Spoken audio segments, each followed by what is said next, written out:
അപ്പോൾ ഇപ്പം നമുക്ക് വിദേശ വാർത്തകളുമായി പി ജെയിംസ് ചേരും. പി ജെയിംസിന്റെ നാടാണ് തൃശ്ശൂർ, പ്രേക്ഷകർക്ക് അറിയാമല്ലോ.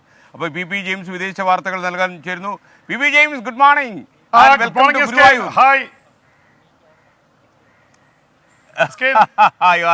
ജെയിംസ്, ഭയങ്കര സന്തോഷം കേട്ടോ. ഇവിടെ നമുക്ക് വന്ന മനസ്സിന് തന്നെ ഒരു മാറ്റം കേട്ടോ. അപ്പോൾ എന്തായാലും ഇപ്പൊ വരുന്ന ഏറ്റവും പ്രധാനപ്പെട്ട വാർത്ത എന്റെ ഐപാഡിൽ വന്നിട്ടുണ്ട്. അമേരിക്കൻ യുദ്ധക്കപ്പലുകൾക്ക് വെല്ലുവിളിയുമായി ഇറാൻ യുദ്ധക്കപ്പൽ ചെങ്കടലിൽ എത്തി എന്ന് പറയുന്നു.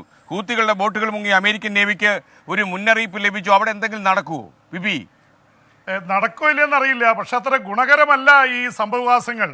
ഇറാൻ യുദ്ധക്കപ്പൽ, അമേരിക്കയുടെ യുദ്ധക്കപ്പലുകളൊക്കെ നിൽക്കുന്ന ചെങ്കടലിൽ എത്തിയിരിക്കുകയാണ്.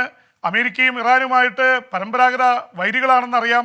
സ്വാഭാവികമായിട്ടും അതിനൊരു പശ്ചാത്തലമുണ്ട് എസ്കെൻ.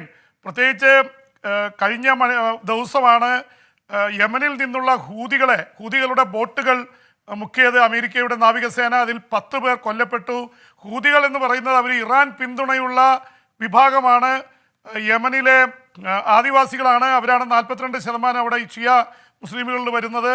അവരാണ് സൗദിയുടെ പിന്തുണയുള്ള യമൻ സർക്കാരിനെതിരെ പോരാട്ടം നടത്തിക്കൊണ്ടിരിക്കുന്നത്. അവരിപ്പോൾ അവിടുത്തെ ഇസ്രായേൽ ഹമാസ് യുദ്ധത്തിൽ ഇടപെട്ട് ഇസ്രായേൽ ബന്ധമുള്ള ചരക്ക് കപ്പലുകൾ ആക്രമിച്ചുകൊണ്ടിരിക്കുകയാണ് ചെങ്കടലിൽ.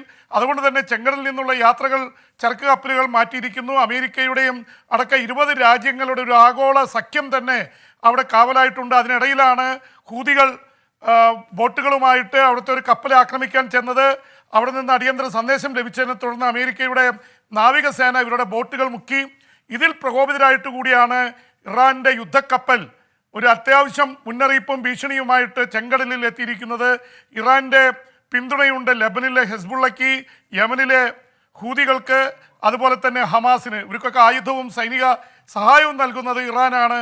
ഒരുപക്ഷെ ഇറാനും സൗദി അറേബ്യയും തമ്മിലുള്ള ശത്രുതയും ഈ യുദ്ധത്തിലേക്ക് വഴിവെച്ച കാരണമാണ്. കാരണം സൗദി അറേബ്യയും ഇസ്രായേലുമായിട്ടൊരു കരാറിൻ്റെ വക്കിലെത്തിയപ്പോഴാണ് ഹമാസ് കയറി ഇസ്രായേലിൽ ആക്രമണം നടത്തിയത്. പക്ഷേ ഇസ്രായേൽ ഇപ്പോൾ തെക്കൻ ഗസയിൽ എസ്കെൻ വല്ലാത്ത ഒരു തരത്തിൽ പ്രശ്നങ്ങൾ ഉണ്ടാക്കിക്കൊണ്ടിരിക്കുകയാണ്. തെക്കൻ ഗസയെ കേന്ദ്രീകരിച്ചാണ് ഇസ്രായേലിൻ്റെ സൈന്യം നീങ്ങുന്നത്. ഒരുപാട് പേർ കൊല്ലപ്പെടുന്നുണ്ട്. അതിനെതിരെ ശക്തമായിട്ടുള്ള എതിർപ്പുകൾ വന്നിട്ടുണ്ട്.